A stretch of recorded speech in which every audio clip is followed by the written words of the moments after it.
Hello guys, in today's video I'm going to show you how to remove the background and add another one and also a text on your CapCut. So first of all, I'm going to go ahead and press on this video, and then you will see video and remove background option.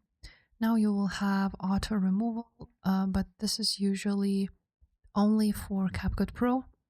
So if you don't have it, then just don't use it and just use the chroma key. So I'm going to show you how to do this with the chroma key.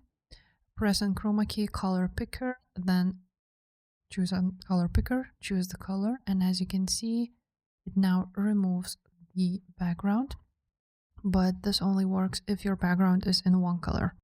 Now after we've done auto removal, you'll want to drag some other video on here.